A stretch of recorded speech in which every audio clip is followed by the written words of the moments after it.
అందరి భారతీయులకు 78వ స్వాతంత్ర్య దినోత్సవ శుభాకాంక్షలు తెలియజేస్తున్నాను.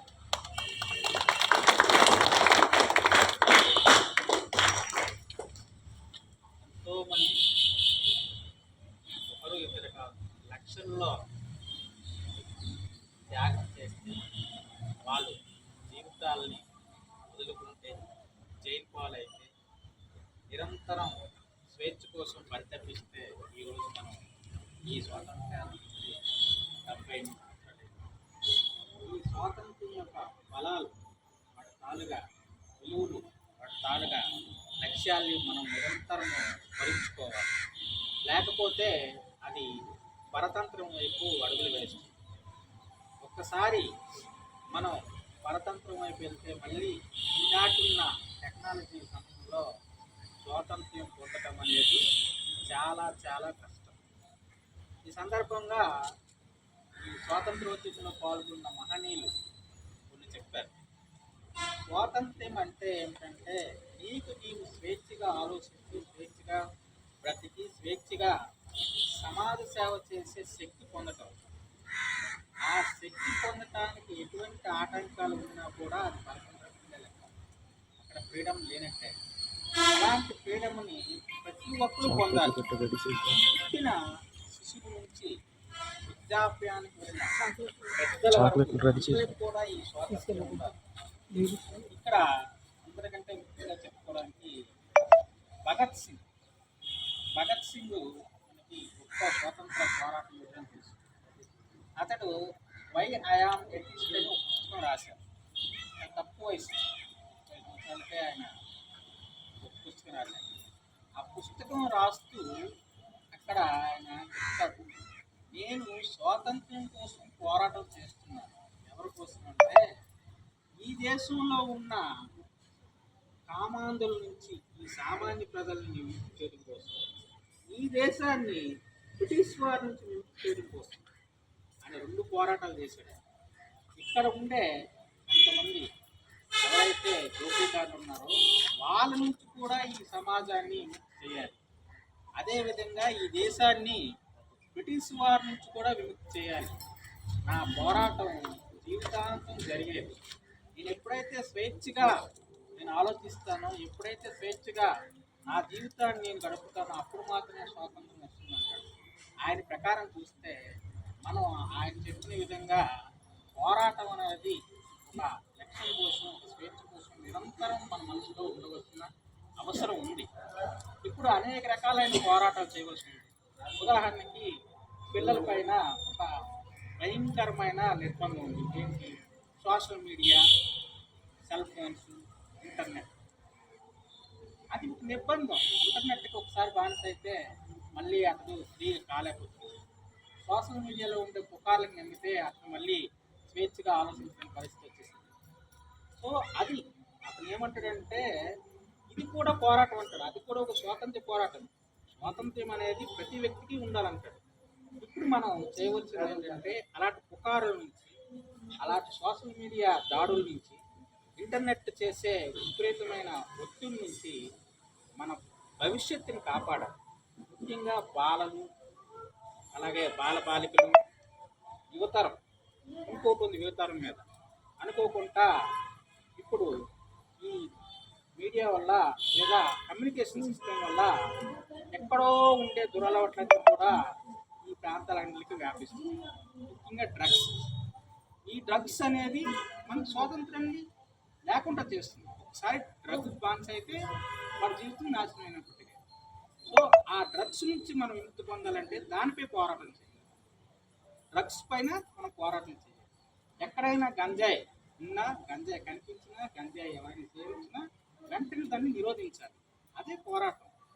భగత్ సింగ్ చాలా తక్కువ సమయంలో ప్రపంచానికి ఒక గొప్ప స్ఫూర్తి అందించారు అనమాట. పోరాటం అనేది ప్రతి మనిషికి ప్రతి నిత్యం అవసరం.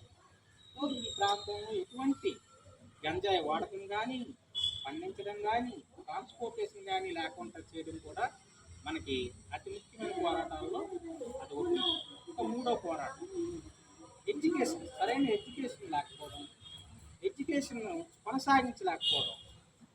ఇప్పుడు ఎడ్యుకేషన్ అంటే ఏంటంటే పట్టా వస్తే చాలనే తపనలో ఉన్నారు. నా డిగ్రీ పట్టా వచ్చింది, చదువుకున్న వాడిని. నీకేం తెలుసు? డిగ్రీ పట్టా వచ్చిన తర్వాత చదువుకున్నవాడు అంటే కనీసంగా అలా చదువుకున్నవాడు 10 మందికి ఉపాధి కలిగించే స్థాయికి ఎదగాలి. అప్పుడు మాత్రమే అతను డిగ్రీయో లేదా అది పీజీయో లేదా ఇంటర్మీడియట్ 10th క్లాస్ పాస్ అయ్యి మనం నమ్మాలి. అంతవరకు అతను చదువుకున్నట్టు మనం నమ్మలేము. అతడు కేవలంగా ఏదో పట్టా రాసుకుని తెచ్చుకొని ఇంట్లో పెట్టుకున్నాడు అంతే. సో స్కిల్ డెవలప్మెంట్ అనేది అవసరం. ఆ స్కిల్ డెవలప్మెంట్ మీద మనం పోరాటం చేయాలి. ప్రతి ఒక్క వ్యక్తి కూడా నైపుణ్యాన్ని అభివృద్ధి చేసుకోవాలి. ఆ నైపుణ్యం అభివృద్ధి కోసం అన్ని అవకాశాలని వినియోగించుకోవాలి. అటు మాట్లాడటం కానీ, ఇటు టెక్నాలజీతో కానీ, లేదా ఆరోగ్యంతో పాటు. అది కూడా ఒక పోరాటమే. మన ఆరోగ్యాన్ని మనం సంరక్షించుకోవాలి. అందుకోసం నిరంతరం దానిపైన ఒక ధ్యాస పెట్టాలి. అన్నీ ఉండి అనారోగ్య పాలైపోతే దానివల్ల ప్రయోజనం లేదు. ముఖ్యంగా ఇటువంటి ప్రాంతాల్లో ఆరోగ్యం కాపాడుకోవాలి. దానికి నిత్యం ఆరోగ్యపు అలవాటు చేసుకోవాలి. ఆ అలవాటు చేసుకోవడమే మనం ఫ్రీడమ్. మనం ఆరోగ్యాన్ని పరిపూర్ణంగా ఉంచుకోవడమే ఫ్రీడమ్. ఆరోగ్యం ఎప్పుడైతే ఆసుపత్రి పాలైందో మనకి ఎన్ని రకాలుగా ఉన్నా కూడా అది మీకు ఒక పరీక్ష లేదా ఏదో మంచి పని చేయాలనుకున్నప్పుడు చల్లకి వచ్చిందంటే మీరు మంచి పని చేయలేరు, బాగుండదు, స్వేచ్ఛ లేదు. అలాంటి దాని నుంచి కూడా విముక్తి పొందడానికి మనం నిరంతరం ప్రయత్నం చేయాలి. అదేవిధంగా ఇక సామాజిక దురాచారాలు ఉన్నాయి మనకి చాలా. బాల్య వివాహాలు ఎక్కువగా జరుగుతున్నాయి. వాటిపైన మనం సామూహికంగా పోరాటం చేయాలి. అది నిరంతరం చేయవలసిందే. బాల్య వివాహాల వల్ల ఆడపిల్లలని మగపిల్లలని అనేక ఇబ్బందులు పడతారు. ముఖ్యంగా అనారోగ్య పాలైపోయి వాళ్ళ జీవితాలు అర్ధాయుస్సుగా ముగిసిపోతున్నాయి. దానిని మనం నివారించడానికి నిరంతరం మనం పోరాటం చేయాలి. వీటన్నిటితో పాటు మనం ఇప్పటివరకు సాధించిన ప్రగతిని నిరంతరం భవిష్యత్ తరాలకు అందించాలి. దాన్నే సస్టైనబుల్ డెవలప్మెంట్ అంటారు. సస్టైనబుల్ డెవలప్మెంట్ అంటే ఎవ్రీథింగ్ అంటే మనం ఉదయం నుంచి సాయంత్రం వరకు మనం సాధించిన ప్రగతిని ఎవరికి ఇబ్బంది లేకుండా తర్వాత తరాలు కూడా అందించాలి.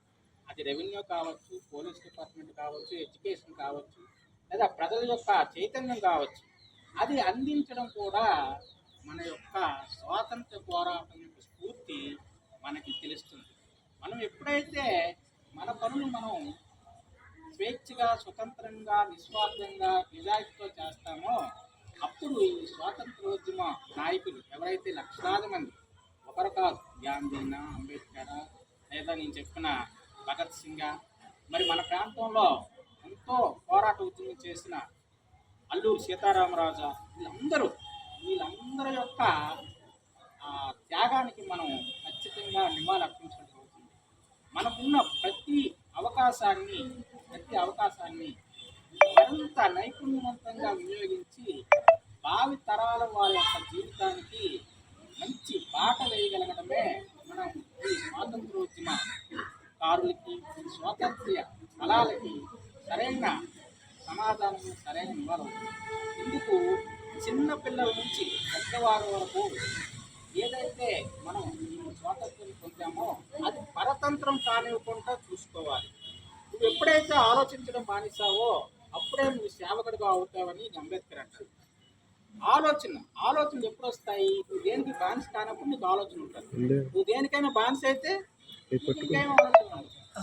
మనం వ్యసనాలకు బానిసలు కాకుండా ఎటువంటి రాగద్వేషాలకు లొంగకుండా మన యొక్క ఆలోచనతో పెద్దలు చెప్పిన మార్గంలో, రాజ్యాంగం చెప్పిన స్ఫూర్తితో, స్వాతంత్రోద్యమకారులు చేసిన త్యాగాల, ఆ రక్తదానాల ఫలితాల యొక్క దీప్తితో మనం ముందుకు వెళ్ళాలని ఈ 78వ స్వాతంత్ర్య దినోత్సవం సందర్భంగా మీ అందరికీ ఆకాంక్షిస్తూ, మీరందరూ కూడా మరింత ఉజ్వలమైన భారతదేశం కోసం నిరంతరము మీరు స్వాతంత్ర్య ఉద్యమ నాయకుల స్ఫూర్తితో పనిచేస్తారని అభిలాషిస్తూ ధన్యవాదాలు తెలియజేస్తాను.